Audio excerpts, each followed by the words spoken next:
happy Saturday. Happy Saturday to you. I'm Chris, your favorite information scientist, out here in these academic streets, meeting you on the bridge.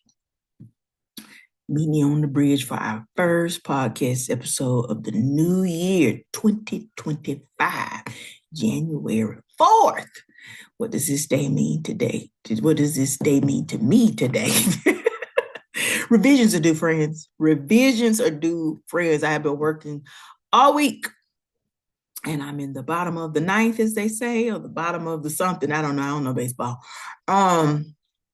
But we're working on these revisions, and I feel I'll be honest, I feel an array of experiences. This morning I dumped my brain, and there's a version of me that is like, will we get it done? What time will we turn it in?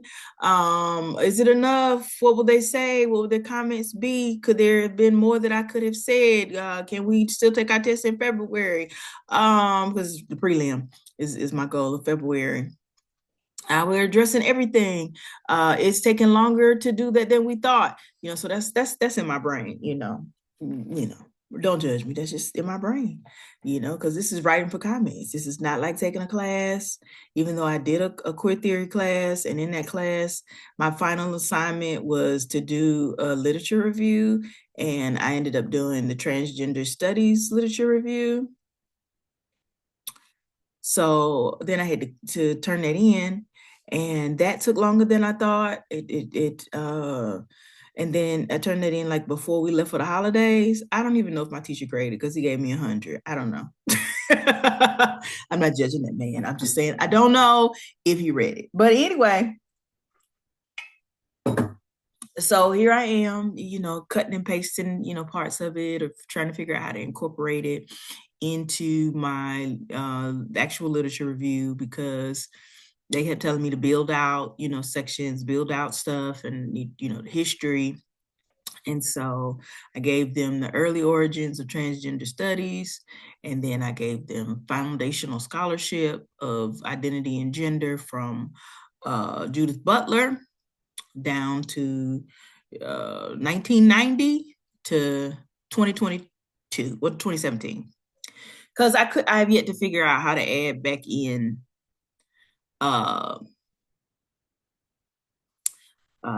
Marquise Bay. It might happen, because I'm literally, like I said, I'm in the edits part right now, the literature review. So I'm reading what I already wrote a while ago, reading out loud.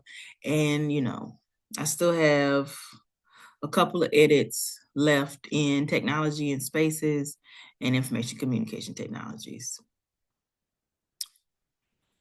That's where we're at. And then they want me to add more data sources. So I've been up probably since 9, adding more data sources, which are basically people to reach out to for interviews. So that's where we're at. But they're getting it today because, we're moving on.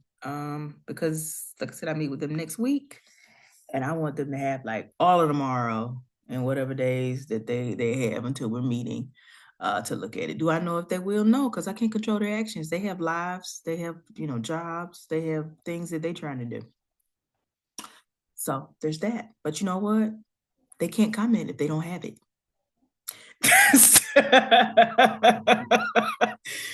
Somebody come get my nervous system, Jesus. Well, anyway, that's what I'm working on today, sitting in the house in Illinois as we're preparing for snow. I don't know. That's what the phones say. They're supposed to snow tomorrow, and then 90% on, Sunday night. I don't know. I know it's cold out there, because this morning I went ahead and I finally moved over. I have these chairs on my front porch. I know I should have got them pillows long ago, because normally that's what I do. But the last year it's been a warmer winter. We didn't even really get a big snow last year. I think maybe one day it snowed and one day it was ice. That's all we got last year. So this year, the holidays, you did get some snow on the ground. It wasn't thick, but you got snow on the ground and on the roads and stuff. So I don't know. I just didn't want the pillows to get wet or damaged or whatever. So I went ahead and moved them this morning to the garage and brought that in. I was battling, do I put it in this other room I have inside the house? But being that you don't always know when stuff is set outside, what else could be on it that you couldn't see, I just didn't want to add them problems to my day. So I just brought that stuff in the house through the kitchen and took it back out to the other side. It's also, cold as I don't know what out there because I had to use this spray I got this because there's a gate at the I'm pointing like you can see. You've never been here. You don't know where I live. Anyway, so so so there's this gate that's in the backyard. But sometimes when temperature is freezing or the temperature drops below 30, you can't unlock that gate. So I got this bottle. I don't know what the solution is called, but it basically unfreezes stuff. You can use it for things that freeze, metal, car doors, all those kinds of things. So that's what I got it for. And so of course I had to pour it on there and wait a few minutes. And then I was able to unlock the gate and open it up. And then I took the stuff and opened up the garage and then closed it back. But then that refrigerator, because I have a refrigerator in the garage. Why have a refrigerator in the garage, Wiley? Because we had asked for a bigger refrigerator, just like the plain old refrigerator instead of the slender one that we have. My landlord said he didn't feel like it. So I bought another refrigerator. So that's the one I put. Mostly it's waters, and there's definitely items in the top freezer that I've been using because I've been trying to minimize my grocery expenses and eating what we have. So has that helped some to come back? My refrigerator, when I came back from the holidays of going to Georgia and visiting, my mom and brother, I didn't have anything in my freezer, had nothing. And I got back late on New Year's, and I just refused to ask the cab man to stop someplace. I also didn't feel like getting here at 11, since I got here at like 11:30, waiting on food because the only real choices were McDonald's and Wingstop, and I just felt like I'd fall asleep. So when I got in and got settled and stuff, and texted my wife and my mom to let them know that I made it safe. I decided I was gonna cook. I just made some bacon and some eggs. Let me tell you, that was a real struggle because my eyes were like literally like, let's hurry this up because I felt like I was moving toward the path of delirium. So I double checked and made sure that I had turned the oven off, but it was really a quick. I had two little pieces of bacon. I microwaved it, and I made me some scrambled eggs, and I toasted me some bread, and I ate that sandwich standing up, and shut that stove off. Made double checked, and got on into bed. That's all I could do. I had nothing. I was like, I had nothing left. I had nothing left to give. I was literally down to this phrase I used to use all the time where it was like, I don't have anything left. I have nothing. The Whitney Houston song, I have nothing, nothing. That line in that song. But I was like, I have nothing left to give. so I got into bed and then I got up later the next day on the 2nd and I had errands to run. It was a real push, but I needed to get those things done. So I did. So as far as like working on the 2nd, I did a little bit, but not as much as I had initially planned. So what is my ultimate point? I've learned that you have to add in time or just not necessarily add in time, but understand that things do not go by as quickly, as fast as you think that they will or they might, because that's just not how life goes all the time. So I've been writing, like I said, since probably about 9, minus a 10-minute break for those furniture items. And I'm gonna get back to it and keep on chugging along. My holidays were fine. It was good to see my mom and brother. I got to see my uncle and my aunt. They were all there for Christmas dinner. We had catered Christmas dinner this year. Elders are often persnickety and picky about their food. So my mother definitely wanted to tell everybody that she didn't care for the greens because the greens were sweet and what my grandmother did. Look, I love that for you. I didn't buy it. I didn't pay for these items to get here. And I think my cousin was doing that because her mother is not able to really cook anything anymore. And I think she was thinking that it would be, less taxing if people could just come and eat the food. And my mother didn't even go over to the dinner because she was like, well, if I took my brother, he likes to hug and talk, love on people. That's just my brother. And she didn't want to deal with that. And I told her, I said, well, we can switch. You can bring me a plate and I can sit here and chill with Buddy. And that way you can go and be with your, because it was all her siblings. And I'm like, you can go be with all of them. She told me she didn't want to do that. She was happy with sitting in the house. I really believe she loves that. Now, she is a hermit. I don't know if that's because she's a Cancer, but as long as she has food and snacks, she might not live for leave. And I know that's clearly because my brother, like, he doesn't like to sit in the house all day. But my mother, she was like, you sure? I kept asking her, you sure? And she was like, yeah. So I went over there and, hung out with the people. Was it cool? It was, but it's also realizing people remember you from a version of you that you're no longer that person. I mean, my uncle's wife, she was a voice on the phone. I can't really tell you that I've seen her a lot in my life because they lived in Germany.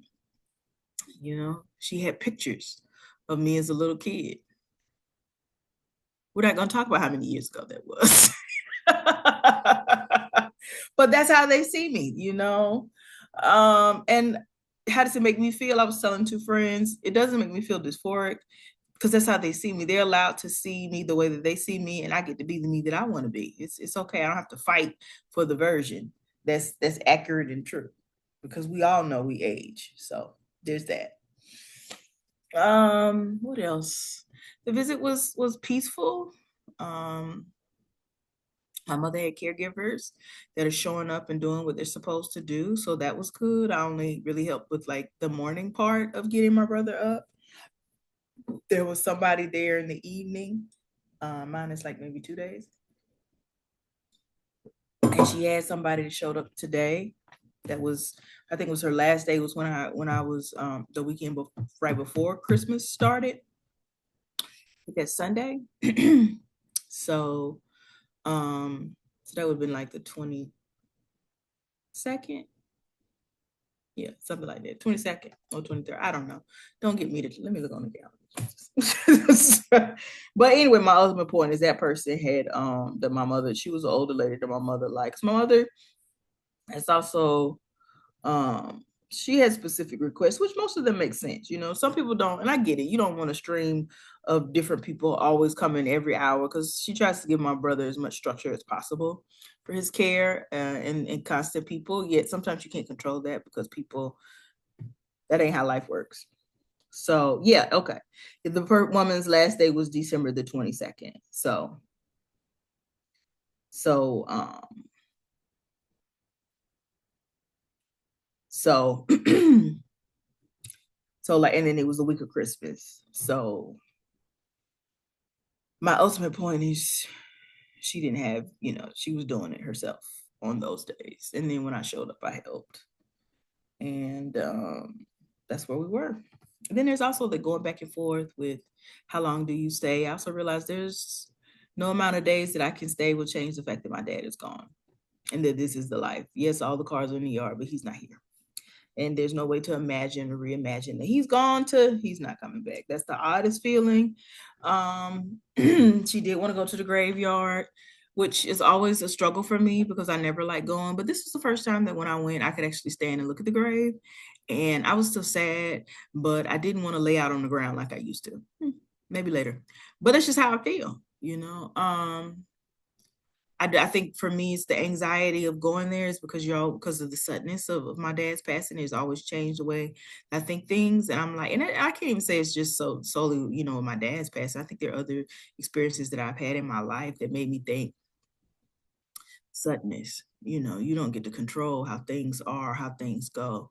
Because I know after Christmas, that first Saturday after Christmas, my mother woke up and she was doing good, and then she wasn't feeling well. And I remember just feeling really anxious, wondering, was she okay?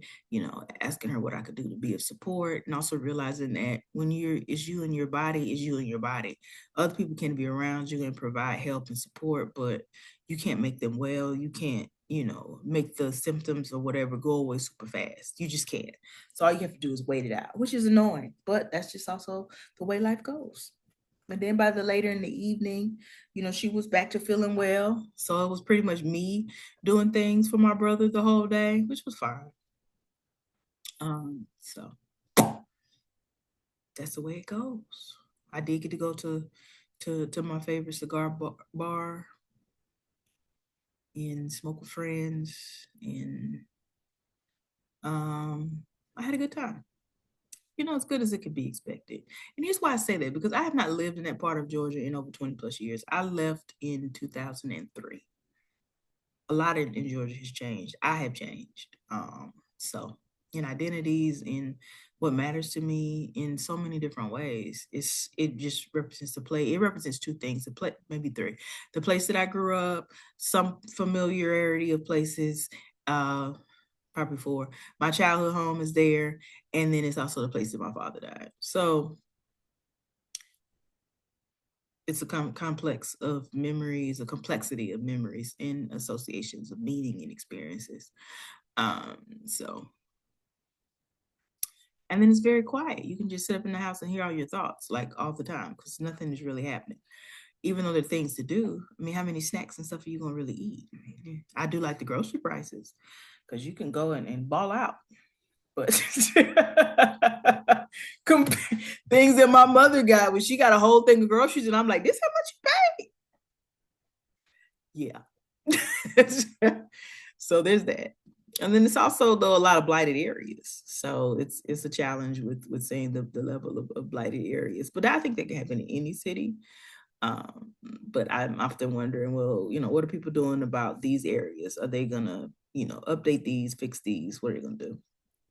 And my mother is also talking about asking me, like, after I finish my PhD, about moving closer. Yeah, I think, as the age, that's the goal. I knew Illinois was not for my forever place. I always knew that. But, where is that space and place? I don't know.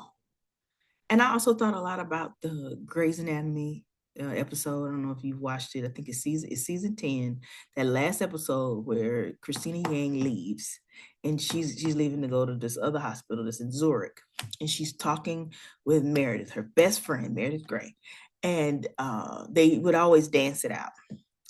And she's, I think at that particular scene, Derek had this opportunity to do this really great job for the president of the United States in science and in studying Alzheimer's, everything that he had always wanted to do.